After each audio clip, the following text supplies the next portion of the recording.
रूपनगर जमीन विवाद पर एक बार फिर आज शिवसेना डोगरा फ्रंट जो है वो सामने आया है और अपील कर रहा है जो 52 जो पीछे बचे हुए परिवार हैं उनको भी जल्द से जल्द उनकी ज़मीन जो है वो जेडीए आवंटित करे और वो भी अपने आशियाने हैं उस पर बना सकें। साफ तौर पर रूपनगर ज़मीन विवाद एक बहुत बड़ा राजनीतिक एंगल ले चुका था जब वहाँ पर कई सियासी दलों के नेताओं ने वहाँ पर टेंट लगाकर उसे प्रदर्शन स्थली बता दिया था और लगातार सरकार के खिलाफ वो प्रदर्शन कर रहे थे, जिसमें वो जेडीए से ये कह रहे थे कि अगर आप इन परिवारों को ज़मीन नहीं दे सकते तो साफ तौर पर हम आपको ज़मीन जो है वो 127 परिवारों को नहीं लेने देंगे। तो इसी के ऊपर लगातार कई लंबे प्रदर्शन चले। 127 परिवार वो डबल बेंच हाई कोर्ट के डबल बेंच का जो है वो हवाला देते रहे कि उनके आदेश के बाद ही जेडीए को ये कहा गया है कि 127 परिवारों को ज़मीन अलाट की जाए। हालांकि कुछ परिवारों को ज़मीन अलाट कर दी गई है लेकिन अभी भी 52 परिवार हैं जिनको अभी ज़मीन देनी है और एक लंबे वक्त से वो इंतज़ार कर रहे हैं कि सरकार उनको ज़मीन दे और वो उस पर अपने घर बना सकें।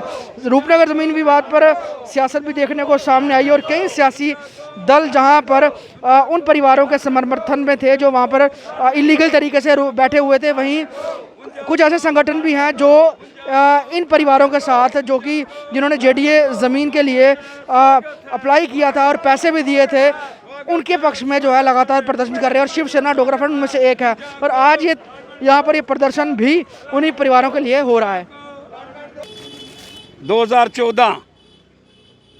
2014 से लेकर के आज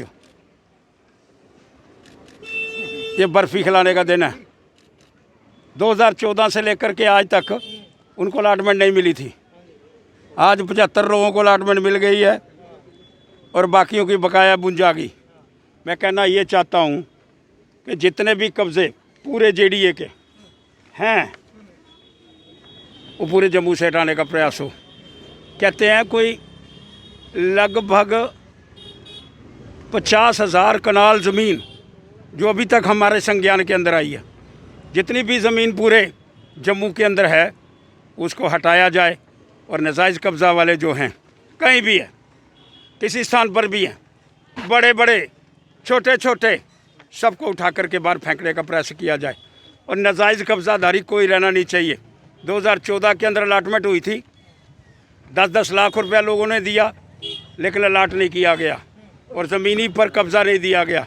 अब पहला उपराज्यपाल आया है जिसने 75 लोगों को अभी तक कब्ज़ा दे दिया है।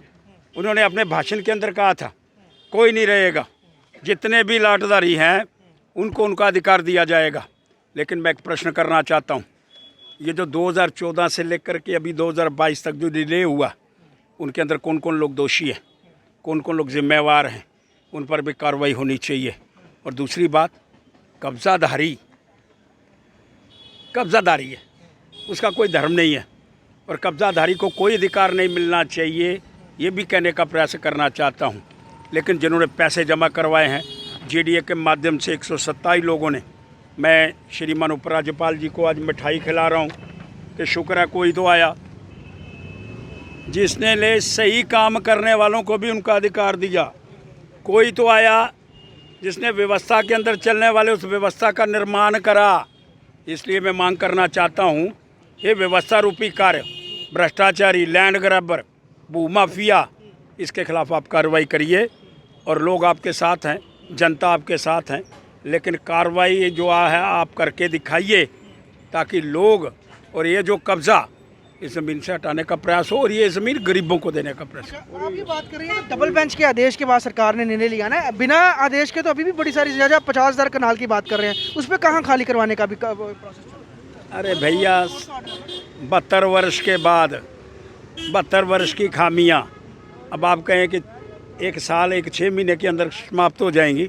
प्रारंभ हुआ है, शुरुआत हुई है, अच्छी शुरुआत है और जो अच्छी शुरुआत है उसको अच्छा कहना चाहिए। ये कब्ज़ा क्या 2014 के बाद हमको मिला? नहीं प्राप्त हुआ। क्यों नहीं हुआ? क्योंकि वैसा अधिकारी ऊपर नहीं थे, ढुल मिल नीति थी, वो भी कब्जा करे, इनको भी पैसा मिले, दोनों मिलकर के सारी व्यवस्था का निर्माण कर रहे थे। लेकिन आज कोई तो आया, कोई एडमिनिस्ट्रेशन तो आई, ऊपर अच्छा हो तो नीचे सारा सिस्टम अच्छा होगा।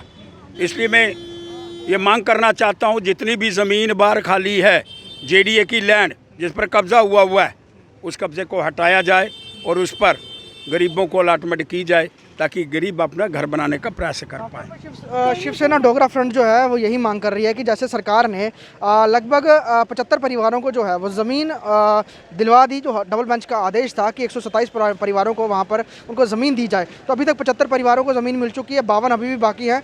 और शिवसेना डोगरा फ्रंट का ये भी कहना है कि लगभग एक आंकलन के मुताबिक 50,000 कनाल के तकरीबन ज़मीनें हैं जो जम्मू कश्मीर में जिसको जो है जिस पर कब्ज़ा किया हुआ है। तो सरकार अब उस और भी बढ़े, उस ज़मीनों को भी खाली कराए, चाहे कोई भी हो, किसी को भी बख्शा नहीं जाना चाहिए। और इसी की मांग करते हुए इन्होंने आज ये एक अपील भी सरकार से की है और साथ में मिठाई जो है उपराज्यपाल मनोज सिन्हा की तस्वीर के आगे उनको जो है वो खिलाई दी भी है और अपनी तरफ से उनका मुंह मीठा कराया कि आपने बड़ा अच्छा स्टेप लिया है। और ये स्टेप बड़े समय के बाद किसी बड़े जो कह सकते हैं प्रशासनिक पद पे बैठे हुए किसी व्यक्ति ने लिया है। वीडियो जर्नलिस्ट पवन शर्मा के साथ ख्वाहिश पटेल, स्टेट टाइम जम्मू।